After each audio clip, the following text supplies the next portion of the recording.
இன்றைய முக்கிய நிகழ்வுகள். புதுச்சேரியில் மீண்டும் ரேஷன் கார்டுகளுக்கு இலவச அரிசி வழங்கப்படும். மானிய விலையில் சர்க்கரை, எண்ணெய், பருப்பு வழங்க கவர்னர் ஒப்புதல் அளித்துள்ளதாக முதலமைச்சர் ரங்கசாமி தகவல். புதுச்சேரியில் பட்ஜெட் தாக்கல் செய்ய அனுமதி அளிக்காமல் தொடர்ந்து புதுச்சேரி அரசை மத்திய மோடி அரசாங்கம் புறக்கணித்து வருகிறது. முன்னாள் முதலமைச்சர் நாராயணசாமி குற்றச்சாட்டு. வில்லியனூரில் சாலையோர தற்காலிக ஆக்கிரமிப்புகள் ஜேசிபி இயந்திரம் மூலம் அகற்றம். வில்லியனூர் தெற்கு வருவாய் துணை மாவட்ட ஆட்சித்தலைவர் சோமசேகர் அப்பாராவ் கொட்டாரு நடவடிக்கை. புதுச்சேரியை குப்பைகளற்ற நகரமாக மேம்படுத்தும் நடவடிக்கை. மக்கும் குப்பை, மக்காத குப்பை, ஒதுக்கு வகை குப்பைகள் என தரம் பிரிப்பது குறித்து நாட்டுப்புற கலைஞர்கள் தப்பாட்டத்துடன் விழிப்புணர்வு ஏற்படுத்தினர். இனி விரிவான நிகழ்வுகள். புதுச்சேரியில் மீண்டும் ரேஷன் கார்டுகளுக்கு இலவச அரிசி வழங்கப்படும் என்றும் மானிய விலையில் சர்க்கரை, எண்ணெய், பருப்பு வழங்க கவர்னர் ஒப்புதல் வழங்கியுள்ளதாக முதலமைச்சர் ரங்கசாமி தெரிவித்துள்ளார். இந்திய மருத்துவ ஆராய்ச்சி கழகத்தின் தேசிய ஊட்டச்சத்து நிறுவனமானது இந்தியாவின் அனைத்து மாநிலங்கள் மற்றும் யூனியன் பிரதேசங்களில் இந்தியாவில் ஊட்டச்சத்து உணவு குறித்து நாடு தழுவிய கணக்கெடுப்பை நடத்தி வருகிறது. இந்த கணக்கெடுப்பு 2023 ஆகஸ்ட் மாதம் முதல் 3 கட்டங்களாக நடத்தப்பட்டு வருகிறது. ஏற்கனவே 24 மாநிலங்களில் தரவு சேகரிப்பை முடித்துள்ள நிலையில் தற்போது மீதமுள்ள மாநிலங்கள் மற்றும் யூனியன் பிரதேசங்களில் இந்த கணக்கெடுப்பை தொடங்கப்பட்டுள்ளது. கணக்கெடுப்பு நடத்துவதற்காக பிரதேசங்களில் புதுச்சேரியும் ஒன்று. இங்குள்ள 4 பிராந்தியங்களை உள்ளடக்கிய 50 வெவ்வேறு வார்டுகள் மற்றும் கிராமங்களில் இந்த கணக்கெடுப்பு நடத்தப்பட உள்ளது. இந்த கணக்கெடுப்பை முதலமைச்சர் ரங்கசாமி சட்டப்பேரவையில் தனது அலுவலகத்தில் தொடங்கி வைத்தார். தொடர்ந்து செய்தியாளர்களிடம் பேசிய அவர், இந்த கணக்கெடுப்பு மிக அவசியமானது என்றும் பள்ளி பருவத்திலிருந்து மாணவர்கள் ஊட்டச்சத்து சாப்பிட்டால் நோய் நொடிகளின்றி வளமாக வாழ முடியும் என்றும் புதுச்சேரியில் அரசு பள்ளிகளில் காலையில் மாணவர்களுக்கு வழங்கப்படும் பால், பிஸ்கட் உடன் பழம் மற்றும் மாலையில் சிறுதானிய உணவுடன் சுண்டல் வழங்கவும் முடிவு செய்யப்பட்டுள்ளதாக அவர் தெரிவித்தார். புதுச்சேரியில் மீண்டும் ரேஷன் கார்டுகளுக்கு அரிசி வழங்கப்படும் என்றும் மானிய விலையில் சர்க்கரை, எண்ணெய், பருப்பு வழங்க கவர்னர் ஒப்புதல் அளித்துள்ளார். அரிசிக்கான டெண்டர் விரைவில் கோரப்பட உள்ளதாகவும் அவர் தெரிவித்தார். நிதி ஆயோக் கூட்டத்தில் பங்கேற்பீர்களா என்ற செய்தியாளர்களின் கேள்விக்கு அவர் பிறகு சொல்வதாக பதிலளித்தார். பள்ளியில இப்போ சிறுதானிய உணவு கொடுக்கணும்னு சொல்லிட்டு மாலையில் அந்த கேக்கு சிறுதானிய இப்போ 5ஆம் கொடுத்து எடுக்கணும். காலையில் நம்ம என்ன கொடுக்குறோம், ரொட்டி பார்த்து கொடுக்குறோம். முன்னே பழம் கொடுத்துட்டு இருந்தோம். அது மாதிரி மறுபடியும் பழம் கொடுக்கக்கூடிய பள்ளி பசங்க பிள்ளைகளுக்கு அப்படின்னு ஒரு எண்ணம் இருக்குது. அதே மாதிரி மாலையில் கடல் பேச்சு கொடுக்கலாம். இந்த சிறுதானியம் கடல் முதல்ல அதை இருந்தது, அது மறுபடியும் தொடங்கி செய்யலாம்ன்ற ஒரு எண்ணம் இருக்குது. இது என்ன காரணம், ஆரம்பத்தில் அதாவது பிள்ளைங்க நல்ல ஊட்டச்சத்தோடு இருந்தால், நல்ல ஆரோக்கியம் இருந்தால் அவருடைய வாழ்க்கையில் நோயற்ற வாழ்வு வாழ முடியும். நீங்கள் சொன்ன மாதிரி அரசு மூலமாக என்னென்ன வகையில் நம்முடைய குழந்தைகளுக்கு ஊட்டச்சத்து கொடுக்கக்கூடிய நிலை உணவு வாங்கி கொடுக்க முடியுமோ அதை அங்கன்வாடி நடவடிக்கை எடுப்பாங்க. இலவச அரிசி கண்டிப்பாக வழங்கப்படும், மக்களுக்கு விரைவிலேயே வழங்கப்படும். அதுக்கு நடவடிக்கை எடுத்துகிட்டு இருக்கோம். கூட அந்த கோப்பை தான் பார்த்துட்டு வரேன். அது நடவடிக்கை எடுத்துகிட்டு இருக்கோம். கண்டிப்பாக நான் சொன்னது மாதிரி இலவச அரிசி வழங்குவோம். கூடுதலாக என்னென்ன மானிய விலைகள் என்ன சில பருப்பு வகைகள் என்ன கொடுக்கும், சமையல் கொடுக்கணுமோ அதையும் கொடுக்குற நடவடிக்கை அரசு மத்திய அரசு ஆளுநருடைய ஒப்புதல் வாங்கியிருக்கிறேன். ரேஷன் மூலமாக தான் சம்பள நடவடிக்கை எடுத்துருக்கோம். துறை கான்சல் மூலம் கொடுக்கலான்னு கூட்டுறவுத்துறையில் சொல்லியிருக்கோம். அவங்க கொடுக்கலாம் அப்படின்னு சொல்லிட்டு அரிசி இது பண்ணுறது. புதுச்சேரியில் பட்ஜெட் தாக்கல் செய்ய அனுமதி அளிக்காமல் புதுச்சேரி அரசை மத்திய மோடி அரசாங்கம் புறக்கணித்து வருவதாக முன்னாள் முதலமைச்சர் நாராயணசாமி குற்றம் சாட்டியுள்ளார். முன்னாள் முதலமைச்சர் நாராயணசாமி செய்தியாளர்களை சந்தித்தார். அப்போது அவர் பீகார் மற்றும் உத்தரப்பிரதேச மாநிலங்களில் உள்ள கடைகளில் விளம்பர பலகைகளில் கடையின் உரிமையாளரின் பெயரை எழுத வேண்டும் என அம்மாநில அரசு உத்தரவு பிறப்பித்துள்ளது கண்டிக்கத்தக்கது என்றும், இந்தியா ஒரு ஜனநாயக நாடு, தொழில் செய்ய அனைவருக்கும் உரிமை உண்டு, சிறுபான்மையினர் இருக்கக்கூடாது என்ற உள்நோக்கத்தோடு இந்த உத்தரவு பிறப்பிக்கப்பட்டுள்ளதாகவும், இது ஜனநாயகத்திற்கு ஏற்புடையதல்ல, ஆனால் மத்திய அரசு இதில் வாய்மூடி மௌனமாக உள்ளது என்று நாராயணசாமி குற்றம் சாட்டினார். புதுச்சேரியில் பட்ஜெட் தாக்கல் செய்ய காலதாமதமானதற்கு காரணம் என்ன? இதுவரை மத்திய அரசு ஒப்புதல் வழங்கவில்லை. காங்கிரஸ் ஆட்சியில் என்ன நிலை நீடித்ததோ அதே நிலைதான் தற்போது நீடித்து வருவதாக குற்றம் சாட்டிய நாராயணசாமி, புதுச்சேரி அரசை மத்திய மோடி அரசாங்கம் தொடர்ந்து வஞ்சித்து வருவதாக குற்றம் சாட்டினார். மேலும் இதற்கு மிகப்பெரிய உதாரணம் புதுச்சேரியை புறக்கணிப்பதுதான் மோடியின், அமித்ஷாவின் கடமை என்றார். ஸ்மார்ட் சிட்டி திட்டத்தின் மூலம் செயல்படுத்தப்பட வேண்டிய 66 திட்டங்களில் 32 திட்டங்கள் மட்டுமே செயல்படுத்தப்பட்டுள்ளதாகவும் மீதம் திட்டங்கள் மத்திய அரசு நிதி ஒதுக்கவில்லை என்று நிறுத்தப்பட்டுள்ளதாக குற்றம் சாட்டிய அவர், ரங்கசாமி ஆட்சியில் எந்த ஒரு திட்டமும் முழுமை பெறவில்லை என்றார். முதலமைச்சர் அலுவலகத்தில் பணிபுரியும் ஊழியர்கள் முதலமைச்சரின் பெயரை சொல்லி லட்சக்கணக்கில் கையூட்டு பெறுவதாக குற்றம் சாட்டிய முன்னாள் முதலமைச்சர் நாராயணசாமி, லஞ்சம் வாங்குபவர்கள் யார் என்று தெரிந்தும் முதலமைச்சரும் கவர்னரும் ஏன் நடவடிக்கை எடுக்கவில்லை என கேள்வி எழுப்பினார். தமிழகத்திலிருந்து கடத்தி வரப்படும் கள்ளச்சாராயம் புதுச்சேரி வில்லியனூர் களித்தித்தாழ் குப்பம் பகுதியில் இறக்கப்பட்டு விற்பனை செய்யப்படுகிறது என்றும் புதுச்சேரி மாநிலம் சாராயத்தில் மிதக்கின்றதாகவும் முன்னாள் முதலமைச்சர் நாராயணசாமி குற்றம் சாட்டினார். ரங்கசாமி அவர்கள் என்ஆர் காங்கிரஸ் தலைவராக இருந்து பாரதிய ஜனதாவோடு கூட்டணியில் இருக்கிறார். கூட்டணி கட்சிகளுக்கு அந்த பாரதிய ஜனதாவினுடைய அமைச்சர்கள் இங்கே இருக்கிறார்கள். ஒரு கூட்டணி அரசுக்கே இந்த நிலை என்றால் எதிர்கட்சியோட நிலை என்ன என்பதை மக்கள் தெளிவாக புரிந்து கொள்ள வேண்டும். புதுச்சேரி மாநிலத்தை மோடி அரசாங்கம் தொடர்ந்து வஞ்சிக்கிறது என்பதற்கு இது மிகப்பெரிய உதாரணம். எதிர்கட்சி ஆண்டாலும் சரி, ஆளுங்கட்சி இருந்தாலும் சரி, புதுச்சேரி மாநிலத்தை புறக்கணிப்பதுதான் மோடி அமித்ஷா இருவருடைய வேலை. இந்த பட்ஜெட் தாக்கல் செய்வதற்கு காலதாமதம் ஆவதிலிருந்து இது தெளிவாக தெரிகிறது. முதலமைச்சர் ரங்கசாமி அவர் டெல்லி சென்றாரா? பட்ஜெட் கூட்டத்தொடரை நடத்துவதற்கு ஏதுவாக பட்ஜெட்டுக்கு ஒப்புதல் பெறுவதற்கு ஏன் அவர் நேரடியாக நடவடிக்கை எடுக்கவில்லை? அவர்தான் நிதி அமைச்சர். ஏன் தலைமைச் செயலாளர் அனுப்பவில்லை? ஏன் நிதி செயலாளர் அனுப்பவில்லை? இது புரியாத புதிராக இருக்கிறது. முதலமைச்சர் பிரதமரால் கூட்டப்பட்டிருக்கின்ற நித்தி ஆயோக் கூட்டத்தில் கலந்து கொள்ள வேண்டும்.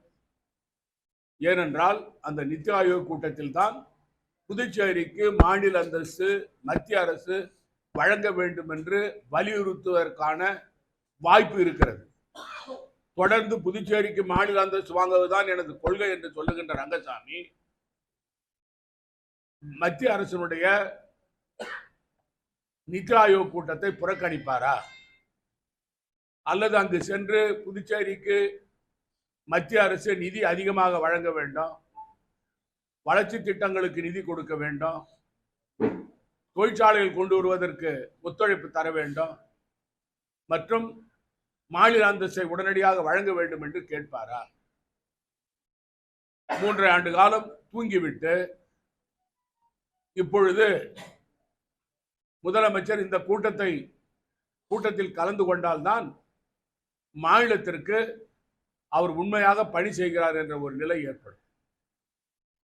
வில்லியனூர் தெற்கு வருவாய் துணை மாவட்ட ஆட்சித்தலைவர் சோமசேகர் அப்பாராவ் கொட்டாரி தலைமையில் வில்லியனூரில் தற்காலிக ஆக்கிரமிப்புகள் ஜேசிபி இயந்திரம் மூலமாக அதிரடியாக அகற்றப்பட்டது. புதுச்சேரி நகர பகுதிகள் மற்றும் கிராம பகுதிகளில் நிலவி வரும் போக்குவரத்து நெரிசலால் விபத்துக்களை தடுப்பதற்கு புதுச்சேரி அரசானது துறை ரீதியான பல்வேறு நடவடிக்கைகளை மேற்கொண்டு வருகிறது. அதன் அடிப்படையில் புதுச்சேரி மாநில வில்லியனூர் தெற்கு வருவாய் துணை மாவட்ட ஆட்சித்தலைவர் சோமசேகர் அப்பாராவ் கொண்டாரி தலைமையில் வருவாய் தெற்கு பகுதிக்குட்பட்ட பொதுச்சாலைகளில் நிரந்தர நீக்கம் மற்றும் தற்காலிக ஆக்கிரமிப்புகளை குறித்து அதிகார வரம்பிற்குட்பட்ட சாலை பாதுகாப்பு துணைப்பிரிவு தெற்கு மாஜிஸ்ட்ரேட் தலைமையில் துணைப்பிரிவு மாஜிஸ்ட்ரேட் தெற்கு போக்குவரத்து காவல் கண்காணிப்பாளர் வில்லியனூர் வட்டாட்சியர் பாகூர் வட்டாட்சியர் வில்லியனூர் மற்றும் கிருமாம்பாக்கம் போக்குவரத்து காவல்துறை ஆய்வாளர்கள் மற்றும் காவலர்கள் நிலையில் எம்ஜிஆர் சிலை முதல் பட்டாணிக்கடை வரை கோட்டைமேடு சந்திப்பு பகுதியில் உள்ள சாலையோரம் அமைக்கப்பட்டுள்ள விளம்பர பலகைகள் மற்றும் அரசுக்கு சொந்தமான இடத்தை ஆக்கிரமிப்பு செய்து கட்டப்பட்டுள்ள சுவர்கள் மற்றும் கடையின் மேற்கூரைகள் ஆகியவற்றினை ஜேசிபி இயந்திரத்தை கொண்டு பாரபட்சமின்றி நடவடிக்கை மேற்கொள்ளப்பட்டது. மேலும் ஆக்கிரமிப்புகளை அகற்றுவது குறித்து முன்னதாகவே செய்தித்தாள்கள் மூலமாக தகவல் தெரிவிக்கப்பட்டிருந்தது என்பதும் குறிப்பிடத்தக்கது. வில்லியனூரில் ஜிஎன் பாளையம்பேட்டில் கருமாதி கொட்டகை அமைக்கும் பணியினை தொகுதியின் சட்டமன்ற உறுப்பினரும் சட்டமன்ற எதிர்க்கட்சித் தலைவருமான சிவா பூமி பூஜை செய்து தொடங்கி வைத்தார். வில்லியனூர் சட்டமன்ற தொகுதிக்குட்பட்ட ஜிஎன் பாளையம்பேட் பகுதியில் உள்ள கருமாதி கொட்டகையை புதுச்சேரி அரசின் ஆதிதிராவிடர் நலம் மற்றும் பழங்குடியினர் நலத்துறை மூலம் 23,56,000 ரூபாய் மதிப்பீட்டில் சுற்றுச்சுவர் கட்டுதல் மற்றும் மேம்படுத்தும் பணிக்கான பூமி பூஜை நிகழ்ச்சி நடைபெற்றது. இந்நிகழ்ச்சியில் தொகுதியின் சட்டமன்ற உறுப்பினரும் சட்டமன்ற எதிர்க்கட்சித் தலைவருமான சிவா கலந்து கொண்டு கருமாதி கொட்டகை அமைக்கும் பணியினை பூஜை செய்து தொடங்கி வைத்தார்.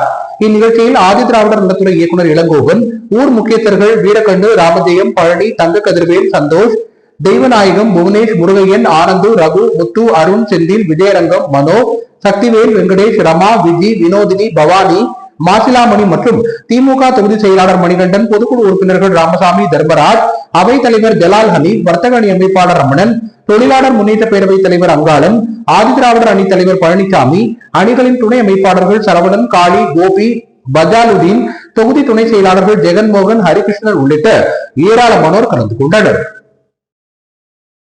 புதுச்சேரி மாநிலத்திலிருந்து மத்திய குடிமை பணிக்கான தேர்வுக்கு தயாராகும் மாணவர்களுக்கு புதுச்சேரி அரசு சார்பில் நிதியுதவி வழங்க வேண்டும் என திருப்புவனை தொகுதியின் சட்டமன்ற உறுப்பினர் அங்காளன் தலைமைச் செயலகம் மற்றும் வேளாண் துறை அமைச்சர் அலுவலகத்தில் மனு அளித்துள்ளார்.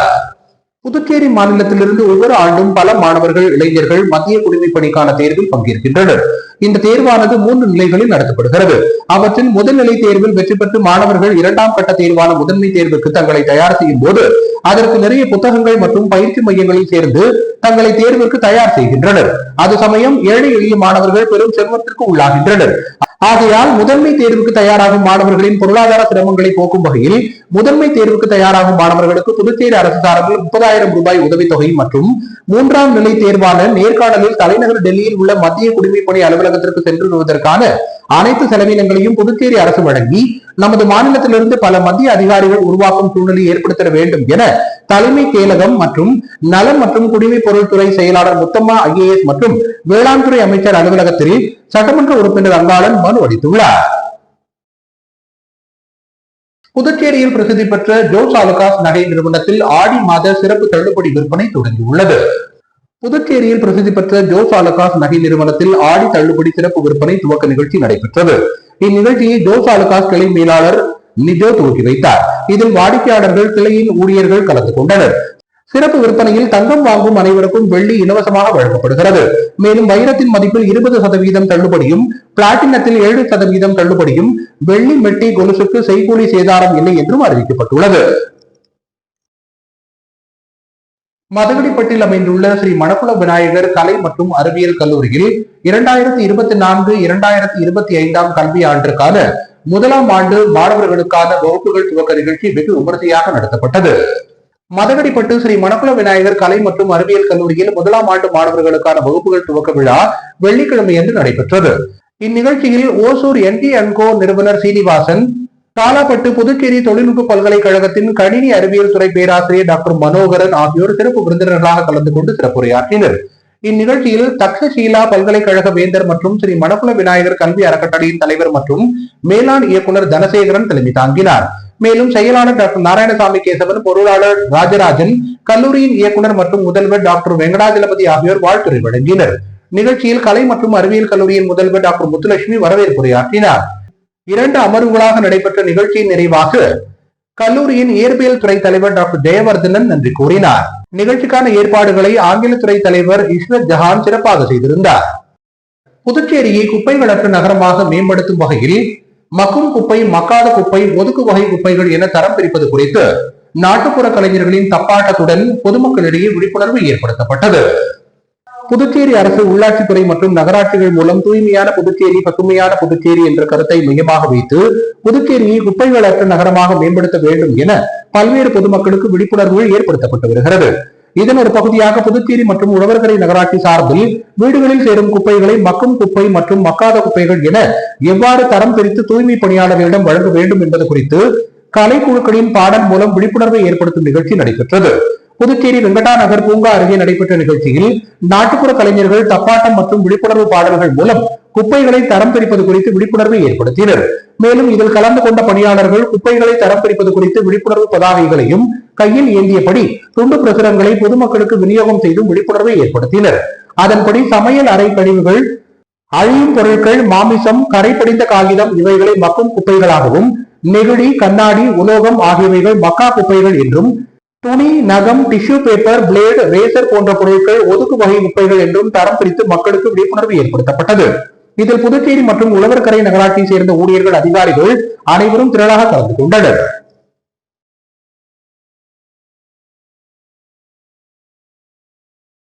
புதுச்சேரியின் முன்னாள் சபாநாயகர் சிவக்குழுவின் பிறந்த நாளை ஒட்டி முதலமைச்சர் ரங்கசாமி, சபாநாயகர், அமைச்சர்கள், சட்டமன்ற உறுப்பினர்கள் ஏராளமானோர் அவருக்கு பூங்கொத்து கொடுத்து பிறந்தநாள் வாழ்த்துக்களை தெரிவித்துக் கொண்டனர். புதுச்சேரி மாநில முன்னாள் சபாநாயகர் சிவக்கொழுந்துவின் பிறந்தநாள் விழா ஒவ்வொரு ஆண்டும் பல்வேறு நலத்திட்ட உதவிகள் வழங்கி வெகு விமரிசையாக கொண்டாடப்படுவது வழக்கம். அந்த வகையில் இந்த ஆண்டும் அவரது பிறந்தநாள் விழா பல்வேறு நலத்திட்ட உதவிகள் வழங்கி வெகு விமரிசையாக கொண்டாடப்பட்டது. பெருமாள் கோவில் வீதியில் உள்ள அவரது இல்லத்தில் அவரை முதலமைச்சர் ரங்கசாமி நேரில் சந்தித்து பொன்னாடை போர்த்தி பூங்கொத்து கொடுத்து வாழ்த்துக்களை தெரிவித்தார்.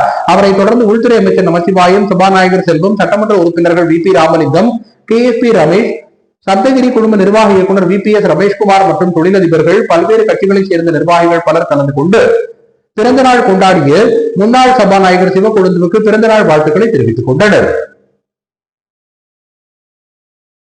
திருப்புவனை தொகுதிக்குட்பட்ட களித்தித்தாள் குப்பம் கிராமம் பரதேசி குட்டை முதல் பம்பை ஆறு வரை உள்ள வடிகால் வாய்க்காலில் கோவிந்தசாமி நகரில் பாலம் கட்டும் பணிகளை தொகுதியின் சட்டமன்ற உறுப்பினர் அங்காளன் பூமி பூஜை செய்து தொடங்கி வைத்தார்.